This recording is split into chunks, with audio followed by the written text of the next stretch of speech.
Hello,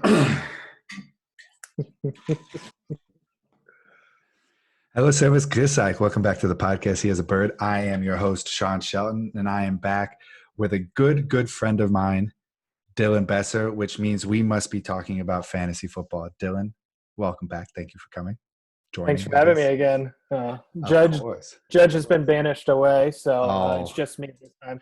well, it's too bad that who's the inside analyst? Adam Uh, Schefter. yeah, Adam Schefter tried to steal your shine. I know. I That's handled it that's better. yeah, for sure you did, like a freaking pro That's right. on your first podcast ever. But yes, we are back to talk about a little bit of fantasy football. Yesterday, I talked about the NFL draft in a NFL context. Obviously, it was still offensive heavy because that's what interests me the most, but not fantasy specific. Dylan, I want to bring on to talk about fantasy football specific things because the NFL draft is, especially for dynasty leagues, which we talked about last time, is one of the most interesting times for dynasty fantasy football. And Dylan, I forgot how much I love it. I really love it. I watched so much virtual NFL draft last week, and I loved every bit of it. Well, and I always love the draft, but I think obviously because of the unusual circumstances, I loved it so much more that I wanted to see every single pick, and like I wanted to go look up and see what other people thought about every single pick. It was great. It saved the last month. It was the most exciting. Absolutely. Absolutely. I actually really enjoyed watching Roger Goodell in his basement make the picks for whatever reason. Like it was very oddly satisfying to watch him like look at the TV and like try to pump up the fans and like I don't know. It was oddly satisfying for me to watch If it. it lasted another day, he might have been in a bro tank, though. No, he by the end of day 2, my man looked tired. He looked tired. He's no spring chicken, and it was No, amazing how much M&Ms were gone out of that drawer. My man was so many of snacking. My man was snacking. So we are here to talk about we last week we talked about the rookies and how we valued them pre-draft, but obviously all that can change. And a lot of it did. And so we're going to come back and talk about it post-draft, which is most important. But before we do that, there are a lot of factors that go into when you're evaluating a rookie, not only for fantasy, just in general, of of the value that a team places on a player is super important. Team fits, landing spots, et cetera, et cetera. So, uh, Dylan, what could you tell us about like how do you approach it when you're looking at how much value do you put on the value that a team puts on a player, like draft capital? How much does that really matter? If you evaluate a guy, which we will talk about, a 4th-round pick, but they spend a second on him, does that like raise your eyebrows? Like, oh, did I miss something, or does this team really love him, or so on and so forth? Right. Well, I'm glad you said it's not just for fantasy because, in general, like a fifth round pick gets a lot less of a leash than a first round pick. So that just Absolutely. also it's not just your skilled position players. If you got a stud lineman that keeps getting in trouble, but he's been to a couple Pro Bowls, you're going to keep him around. If a team invests a lot of money or a lot of draft capital, as they say, which just means it's an Which earlier is just, pick. and it's just money in general too, because Yeah, if yeah, you because pick they somebody in get the paid first more. round, they get a higher pay scale. Exactly. And so teams like you can get the best way to get a read on what a team wants to do with their roster is by how much draft capital they spend and how much money they spend on those players. So even if, draft Twitter or draft analysts think this guy's great, if he's got a he's a 6th round draft pick compared to the other player that they took in the 2nd round, the team has invested a lot more in that guy. So, and then also you can be the best possible wide receiver out there. But if you go to a team that's already got, established, we run the ball 30 times a game, they're Mhm. just going to have less opportunities. Yep. The team fit and the team opportunities also you got to take into factor. It's not just that player's talent.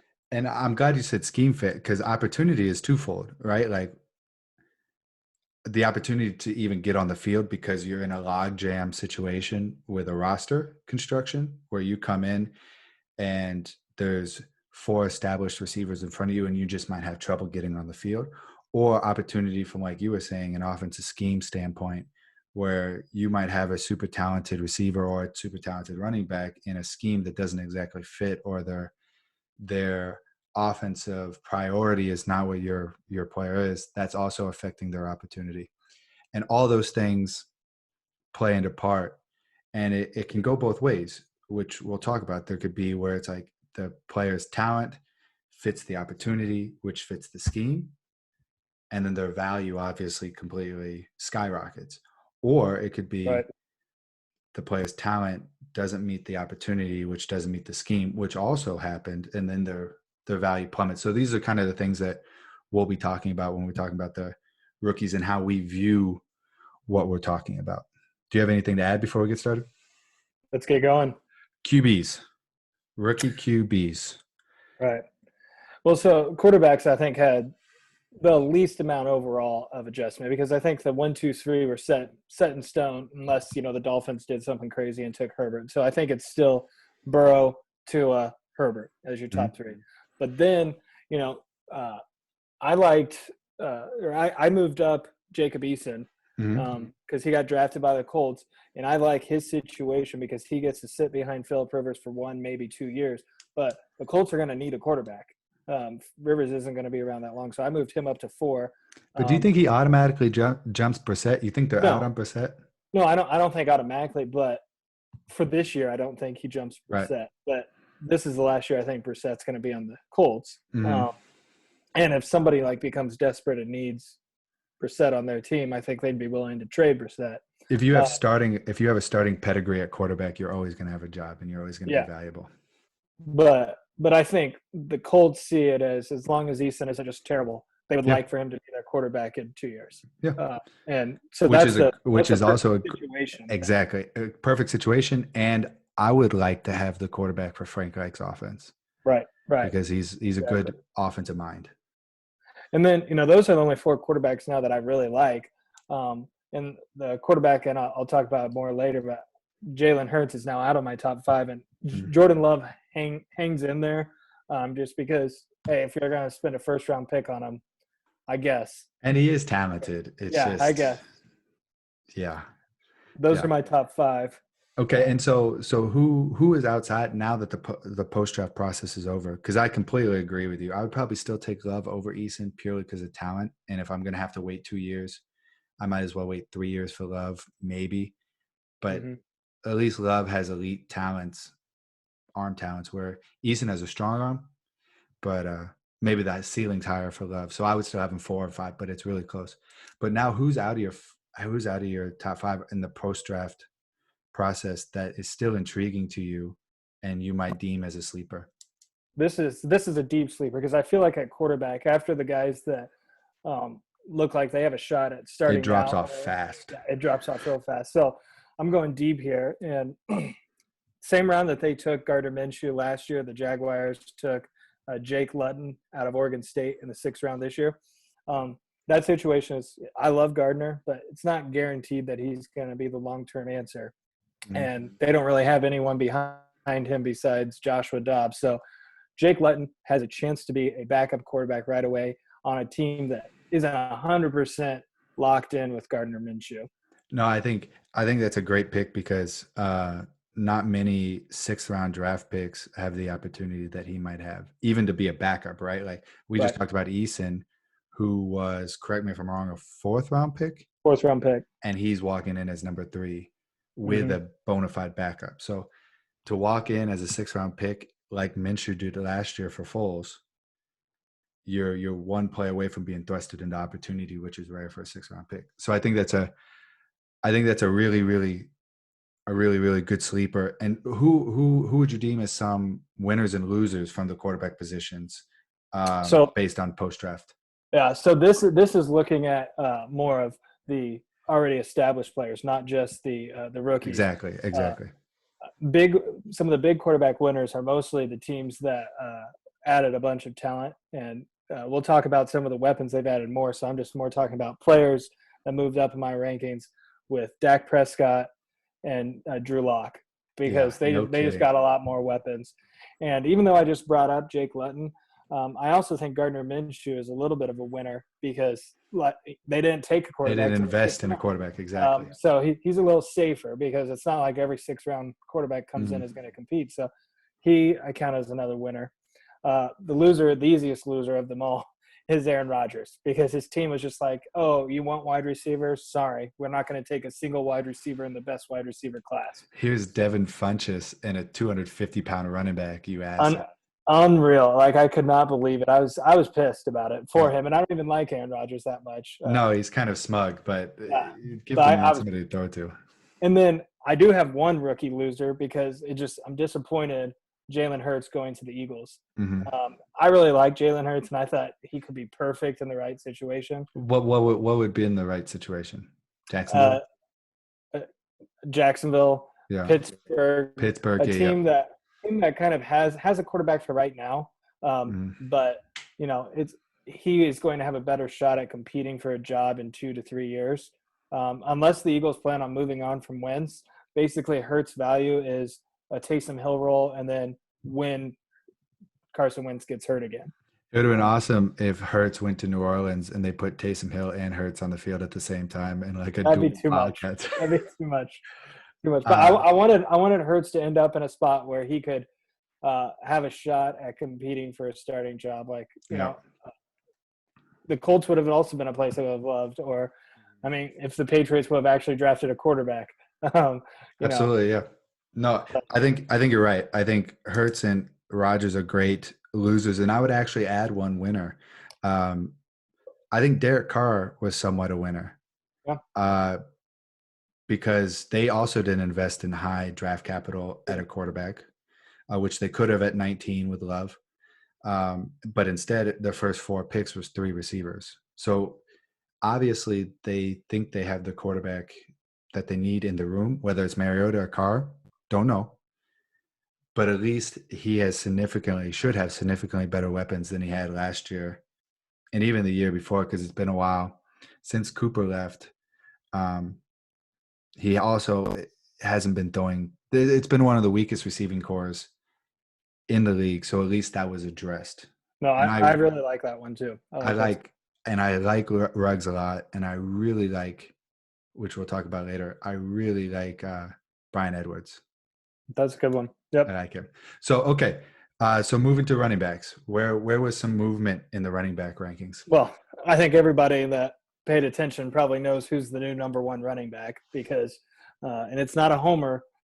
If you get a running back on Andy Reid's offense and he gets first round capital spent on him, he becomes not just the number one rookie running back, he's probably a top 10 uh, in the general Yeah, uh, yeah, fantasy draft for running yeah. backs. If you And if that's you're Clyde a Edwards-Helaire. redraft league and you don't keep your players year in year out, I guarantee you Clyde Edwards will go in your first round unless you're Maybe playing. not first round. No, Maybe if not you're playing first with round. if you're playing with 12 people, I wouldn't be surprised if he goes to the back end. Maybe, but he'll be a top 10 running back. I think he'll be a top 10 running back taken. Yeah. So either way, we don't need to get bogged down into that. We No, just no, no. know I'm for just sure that thinking. he's a 101 for rookies. Clyde Edwards-Helaire, and then I think the clear number two, which um, I think there was some debate between Jonathan Taylor, who's my number two, but he went to the Colts, and bye bye Marlon Mack. Yeah, I think it's but Jonathan but Taylor's team. and that's what we talked about pre-draft is he's a guy with great vision is going to get he needs a good O-line. It's a perfect spot for him. He couldn't have gone in a better spot. Yeah. If the Chiefs didn't take a running back in the first round, Jonathan Taylor would be the clear 101. But Absolutely. since the Chiefs took a running back in the first round, that's number one. No, And, both guys land in perfect spots. and I think it's still the same top five, but I think after those two, then I think it's 3 through 5, whatever, your choice. I went because I'm thinking more long-term. J.K. Dobbins is my 3 because I think long-term being on the Baltimore Ravens, best situation. Hmm. So that's what I would want more than 4. I have DeAndre Swift, Hmm. because I think it's kind of a tie, and I think he's the most talented. So put him 4. Cam Akers at 5. The Rams have been a good offense. We'll see. They didn't address offensive line very much, so that kind of Which was a concerns. problem last year. Yeah, That was the root of for their a team, yeah, offensive issues last year. yeah. So same 5, but the order has shifted around a lot. No, I agree with that. Nobody. There was no surprise draft. The top 5 guys were drafted top 5, and nobody snuck in there to jump in. But there definitely was rearrangement because, like you said, Clyde Edwards-Helaire was nobody's consensus number Right. one running back, but now it's a no-brainer. And I think you're right. I think J.K. Dobbins is in a really good spot because he's a perfect fit for the Ravens, and Ingram's career, but tenure at the Ravens is near the end. Uh, who would be your sleeper then if nobody So jumped in? I was really hoping that one of the top five backs was going to go to this team. So this player kind of becomes a sleeper because I was already planning on uh, them being one of my favorites. But the Pittsburgh Steelers drafted Anthony McFarland out of Maryland in the fourth round. That's Who mostly I a team like. fit. Yeah, He's and good. I've heard good things. I don't know. I didn't look into him as much He had a before. good 2018, and then he had a high ankle sprain all of 2019. Okay, That kind of okay. hurt him. But I just uh, James Conner gets hurt all the time, you know, and they tried other running Yeah, backs last year to fill leukemia. in. You know what I mean? Like always Oh, okay. injury prone. All right, all right. But they tried with multiple other running backs last year to replace James Conner's production when he was out, and it didn't work. So I think bringing in a rookie that uh, I think he's going to get plenty of chances. He's not going to be a bell cow back, but he's going to be a valuable back to have. No, he's like I like that pick because he's your one cut slash, and he does have some top end speed. He just has no wiggle. But I think that fits in a Pittsburgh scheme, and actually could be complementary to James Conner. Yeah. Uh, so it wouldn't be surprised if he still got touches because um, the backs behind James Conner are not overwhelming No. in Benny Schnell and who am I forgetting? Jalen Samuels, but Yeah, he's exactly. kind of a H back almost. Who do you have as a sleeper at running back? I he's not your traditional sleeper like you gave a guy who's really under the radar. This guy was on the radar in the draft, and for whatever reason, and he got really good grades, and everybody proclaimed him as a really solid overall running back and a really good complementary running back, and that was Zach Moss, and he was basically everybody's number 6 from what I saw. So you had the top 5, and then after the top 5, um, you had Zach Moss, and you had oh come on, Sean, brain Well, there's a work. lot of different ones. So, um, But for me, there was an obvious tier behind that, Keyshawn Vaughn. and thank you, it was Keyshawn Vaughn, and Keyshawn Vaughn got the draft capital you would kind of expect. Uh, I didn't want to talk about Keyshawn Vaughn because I wanted to keep that under the radar because I want him. no, but no, and he's a good sleeper as well, but not really because he got such a good landing spot. Um, but like guys like AJ Dillon ended up going in front of these guys, which is crazy to me Oof, at the back oof. of the second round. And but when you look at a guy like Zach Moss, it might be a little bit disappointing based on where his pre-draft ranking was, and his draft capital is not what you thought it would be. You thought he would. I thought he would be at the end of the second round, early third, and he ended up sliding to the back of the third. But he landed in a sneaky good spot. He landed in a sneaky good spot that where he can be really good complementary running back to David or to Devin Singletary. And when you're drafting, Zach Moss, Keyshawn Vaughn, whoever is probably going to go, depending what type of league you're in, probably going to be late first round, early second round. And when you can get a back that's a complementary back and doesn't have a ton of competition in that room, that's a really good fit, especially if you believe in the talent, which he seems to be a really hard runner and a talented runner. So I think that's not your traditional sleeper pick, but his value could have been deflated, even though maybe it shouldn't be because it's still a good landing spot. Right. And I think a lot of people are like, oh man, they got Devin Singletary. Well, the Bills don't want Singletary to get 20 carries a game. So like Zach Moss is going to get carries from the start. And Zach Moss is kind of the new and improved version of what they wanted Frank Gore to be last year. So I mean Exactly. he ended up in a great spot even though he was the eighth running back off the board. So And just a little behind the curtains thing, Dylan and I talked about what to talk about, and we went over the draft, like the outline and exactly how we should talk about things. Dylan's a very regimented, organized man, and I just screwed it up. So I took one of the things he was going to talk about later it's okay. because my real sleeper, deeper sleeper, traditional sleeper is DJ Dallas. There you go. I like both guys. Zach Moss is also, but Dylan was going to talk about him later. DJ Dallas is also a very, very nice sleeper. I was very high on DJ Dallas going into the draft. He's a running back for Miami that was completely underutilized. And then he was also a QB in high school, a receiver, recruit for Miami, and ended up finding his way at running back. But the dude runs hard, and he's an athlete. He runs with high pads, but the dude runs hard, and he's a big man. And he's a big man that can run fast.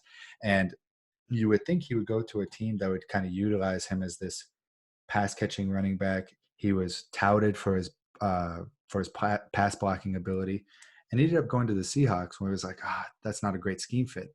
But the opportunity might be there because Rashard Penny has not been the running back that Seattle has hoped for him to be. Talk about draft capital and opportunity. And Chris Carson is always hurt and fumbles a lot. So there might be a sneaky scenario with, although DJ Dallas was a 4th-round pick, he might get opportunity sooner than most 4th-round pick running backs. And I think he has the talent to actually do something with it. That was my actual sleeper. Now that I have and I agree. DJ Dallas, close, great name out of Miami. DJ Dallas. What? And I really like that it's DEEJ, capital J, JAY. So it's not DJ.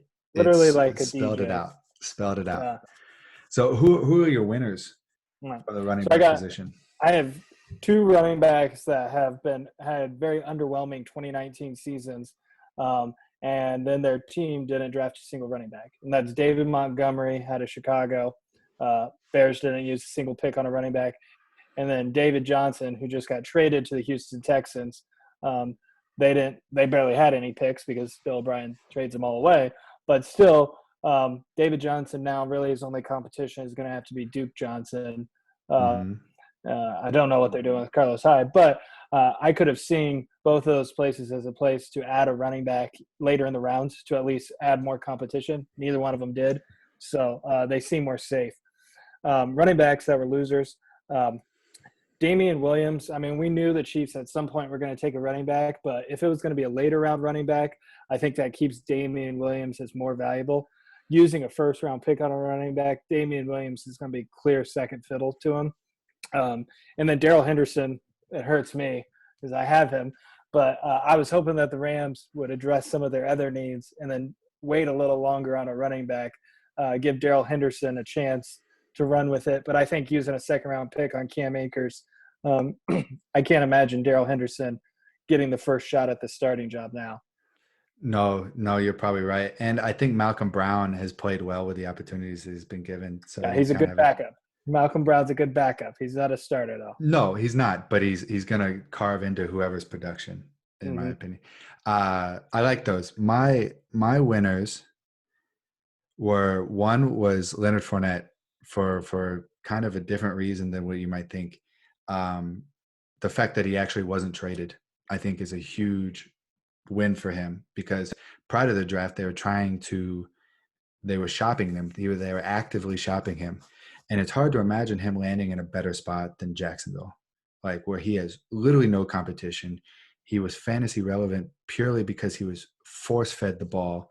Raekwon Armstead, or I might have Raquel Armstead is a backup, but he is not competing for touches. So he's in one of those rare situations where he is the bell cow back, kind of like Le'Veon type of deal. And if he would have got traded, he might have not have landed in the same scenario. And he just needs to not say openly that the team should sign Cam Newton and throw Gardner Minshew under the bus. But I think getting traded would have seriously devalued or decreased his value. And I think a sneaky winner, and it's funny because I just traded for the guy, is Matt Breida. Matt Breida is somebody I've always been a fan of, and he's just always been in a logjam. Ever since Kyle Shanahan got to San Fran, Matt Breida's produced at a really high level, and part of that is Kyle Shanahan is a genius, right? And the other part is the dude's talented. The dude's an athlete. And now he's in a situation in Miami where they're building something from a young offense, and his only competition is Jordan Howard. because that was one of the surprising moves that Miami didn't address their running back via the Agreed. draft, which we talked about last time. So Matt Breida is in a sneaky good scenario, not to be the workhorse. He's always hurt, so he's not built for that. But he's in a much better scenario for opportunity than he would be at San Fran, No, especially with McKinnon coming back. I actually really like Breida, and if you weren't so relentless, I would have tried to probably trade for him because Breida went from because there's only like 10 workhorse running backs in the NFL. So Breida was a very good running back. Nobody would disagree with that. He was competing with 3 other running backs in San Francisco, and now he gets to only compete with 1 for touches. Wash up. So, One yeah. washed up running back. But I mean, like Jordan Howard was fine for the Eagles last year, Sure. and Miles Sanders was still good. And like if you can get Miles Sanders production out of Matt Breida, that'd be great. So no, that's a good comparison, and so I'm excited about that. And he's mentioning my relentlessness because I've been wheeling and dealing in this league we're in right now. So much. I've gone from having 1 first-round draft pick to 5 in a week. So let's go. Let's move on to wide receivers. Well, loser for running back. Oh yeah.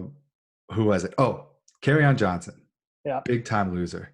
Big time loser. And this one hurts me personally. I have Kerryon in that said league. And he was in a position where he could have been one of those coveted workhorse backs, right? He has the talent for 3 down back, and he has the opportunity for 3 down back because the only guys they have are some guy with the last name Johnson and Bo Scarborough. So you're like, perfect. And then they go out and draft Swift very, very high, use that draft capital that we've been talking about. So Kerryon Johnson's value has just plummeted. So in my opinion, he was a big time loser. Yeah, I agree. So moving on to receivers, and we had a tough time narrowing it down to 5. We did. Is post draft any more clear? Did you get any clarity on a hard set 5, or do we still need to expand it to 7, 8, 9? I'm gonna limit it to 5, but there's still so many options out there that like we're just not, unless we wanted to talk for 45 minutes about wide receivers. I mean, there's a lot of good options at wide receiver, but I think we can talk about the 5 that I have, and I think it'll be interesting if any of the guys jumped, because I have 1 jump. I had 1 jump big. Okay. So I think we can limit it to 5 if we want to touch on a few others. I want to do 6. Can we do 6? Okay, we can do 6. Yeah. I can figure out who my 6 is pretty quick. But number 1, I think Jerry Jeudy is my number 1. Which was different than what I had it, because I had CD. I started with Jeudy as well, I think. Right. But but here, CD Lamb, who went to a great situation, but it's still – he's going to Dallas where there's already 2 good receivers. So I moved him back. And a guy that wasn't even in my top 10. Yeah, he wasn't. I don't even think he was on my top 10. I'm just double checking. But now he's my number 2. And that's Jalen Reagor. Wow. Because the Eagles are a good team. Doug Peterson is a great coach. They use their first round pick on this guy. He is going to get an opportunity. Like maybe in the long run, the Eagles messed up, but he is going to be their number 1 as soon as it works. I mean, well, I could see that. So his is the biggest jump because of opportunity. It's just Jalen Reagor. He's going to get all the touches. Yeah, he is either too old or can't stay on the field. One of them, Deshaun Jackson, he's done. And then they were throwing a bunch of scrubs on the field at the end of the season. So you're not. I mean, I wanted one of the top guys to go to the Eagles because then it would be much easier to say this. But even though it's Jalen Reagor, I'm still putting him at number 2. Okay, very interesting. I have him at 7. So okay, but I mean, but I don't disagree with you. I don't disagree with you. Yeah. No, I don't disagree with you. And then 3, I still, because he's the most talented, CD Lamb, even though he's probably the 3rd wide receiver. And then 4, I have it higher because I just have a lot more faith in Kirk Cousins. I put Justin Jefferson at 4, followed by Henry Ruggs at 5. Okay, I'm surprised you have Henry Ruggs at 5. Okay, no, that's good. And this is. I'll figure out my 6 while you talk. Well, sorry. This is what we mean at receiver, where it was tough pre-draft because the talent is so close, and then it's just preference on landing spot because like Jalen Rager at 2, you're exactly right, but there's still 6 receivers that I like better than him.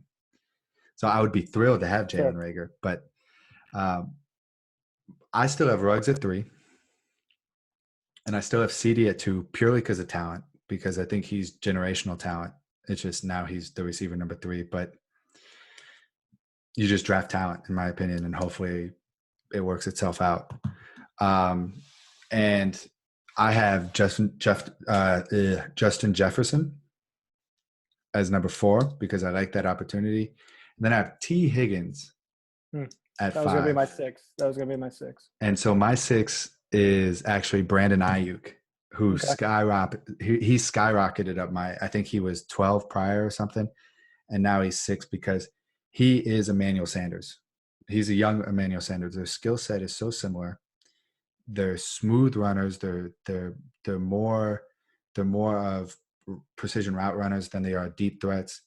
Like he's gonna, in my opinion, he's gonna seamlessly transition into that Emmanuel Sanders role. And if you can get that Emmanuel Sanders role on San Fran and you're confident about it, I think that for me is more interesting than a Jalen Rager. That's more interesting than me than a Michael Pittman, than a Laviska Shenault, and all these other high name receivers. Is like, this is an offense I believe in, an offensive coordinator I believe in, and he has a talent similar to a guy that produced in this offense.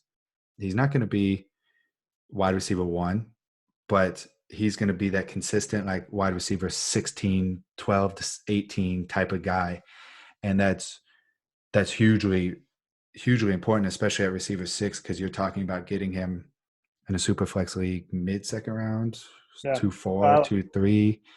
In a normal league, a PPR league, you're talking about getting him 2-1.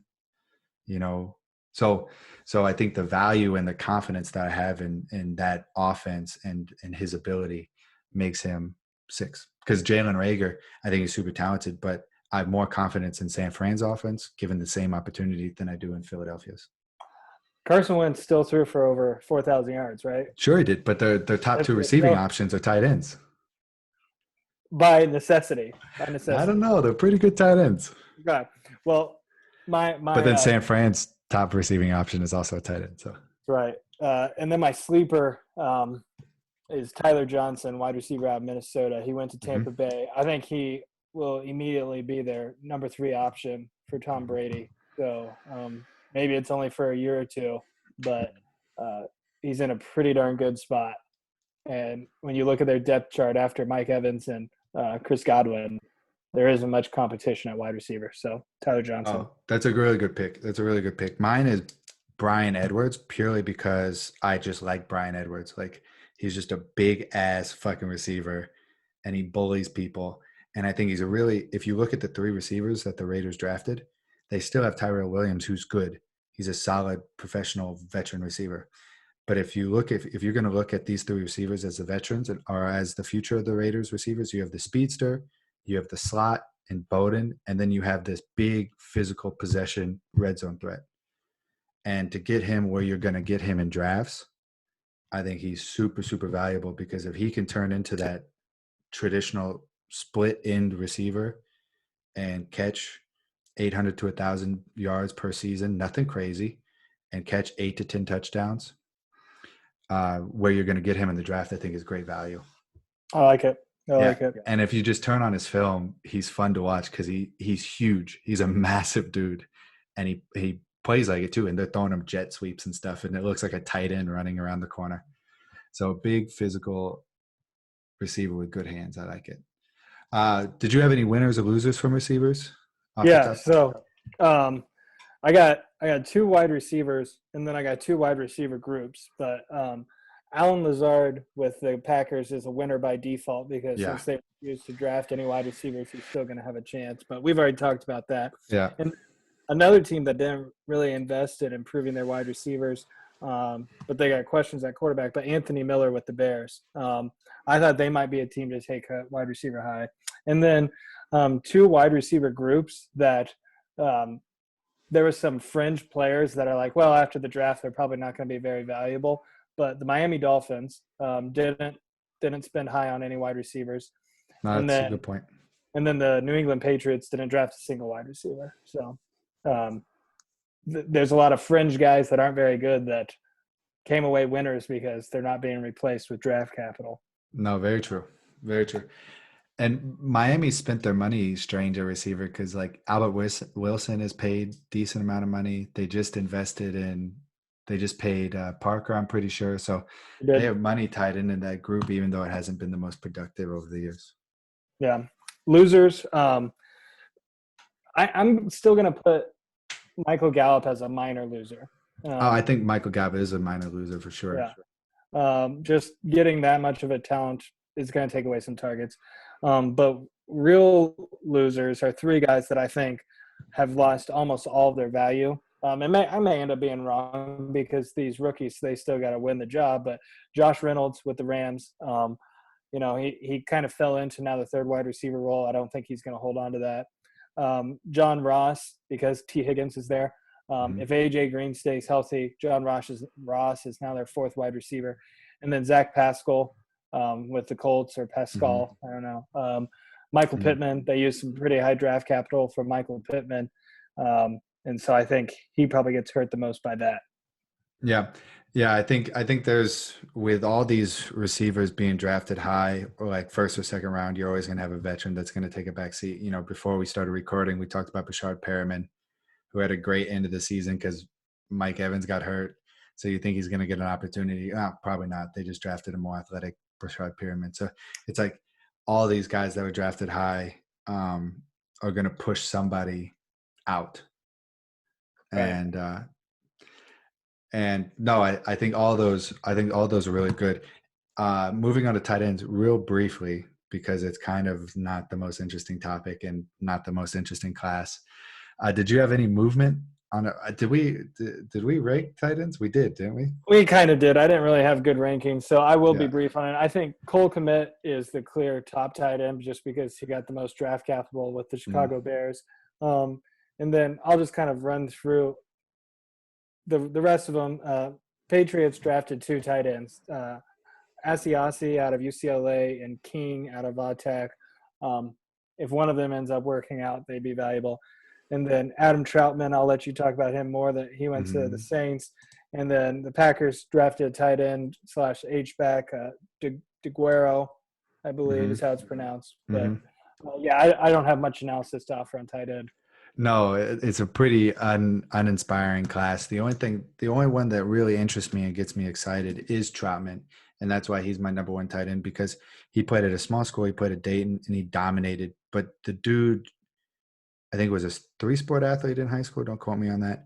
But the dude is obviously have the size, speed that you want. He has the frame. He's got to gain weight. But he literally a perfect scenario, and he was the fifth tight end taking, which was really surprising to me because a lot of people had him right after Cole Kmet. And Cole Kmet is a good football player, but he's a much better NFL player than he's going to be fantasy. He's never going to be. He's like, in my opinion, he's like Kyle Rudolph now. You know, he's going to be that much better NFL player than he is really a fantasy football player. But Adam Troutman going into New Orleans and sitting behind Jared Cook, he could step into that Jared Cook role as soon as Jared Cook's done, which I think is a year. I think he's on a year contract.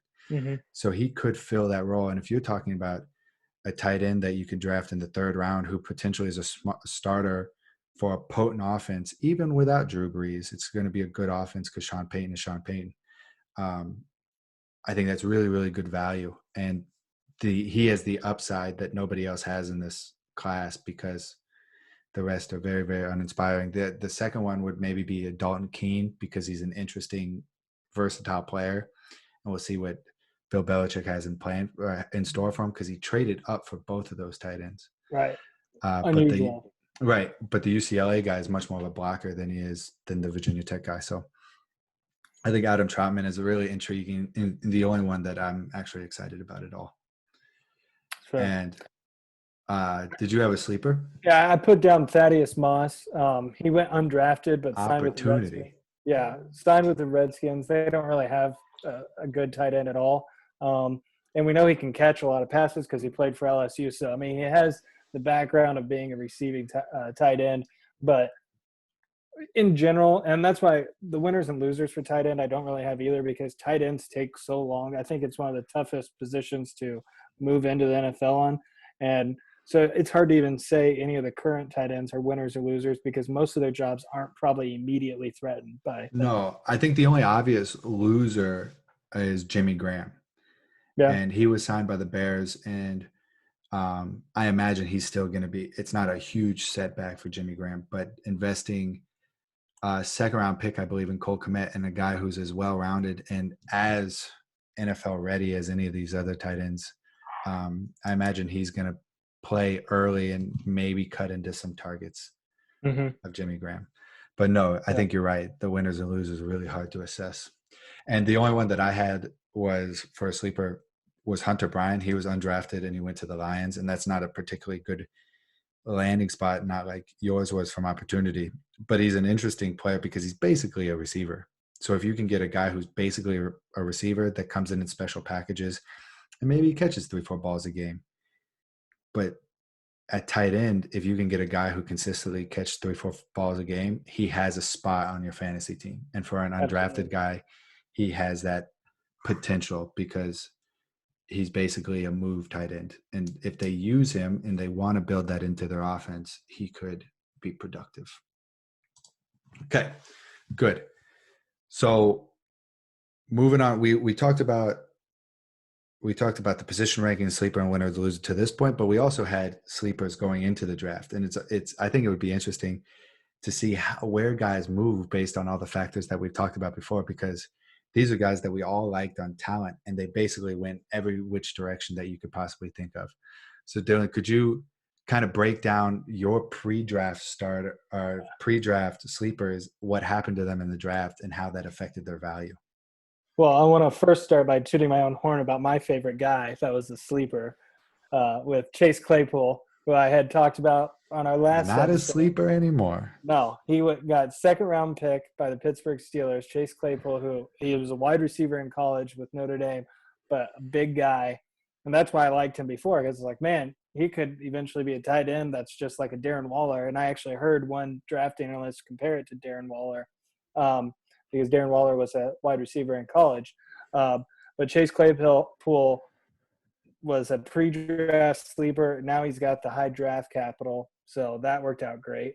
Another guy that I think a lot of people liked him, but I don't think people thought he was going to go at the very beginning of the third round, and that's Antonio Gibson out of Memphis. He was the top skill position player taken by the Redskins, and they have a real lack of skill position players, so I think he goes up. You talked about Zach Moss before. Mm.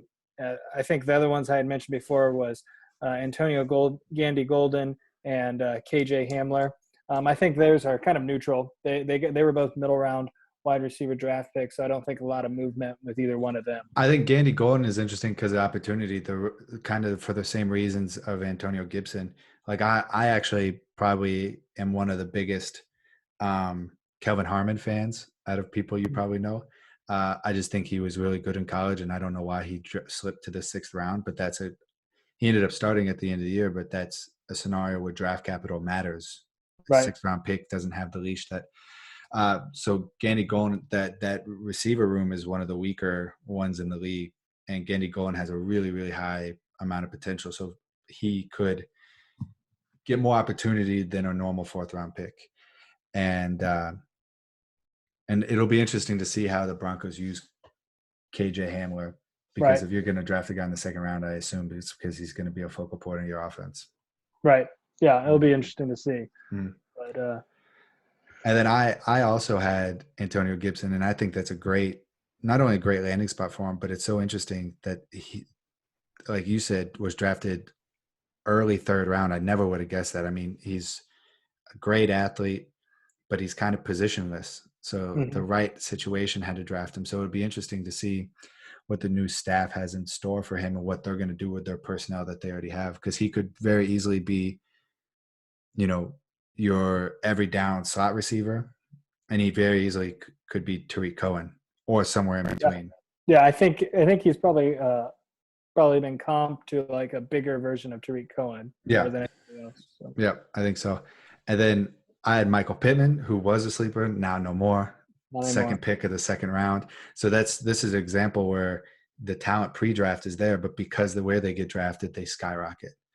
And the last guy, well, I had Anthony Gordon, which was crazy that he didn't get drafted because he's a Gardner Minshew comp, played at the same school, threw the ball all over the place, and wasn't even drafted out of 13 quarterbacks, which I thought was very, very surprising.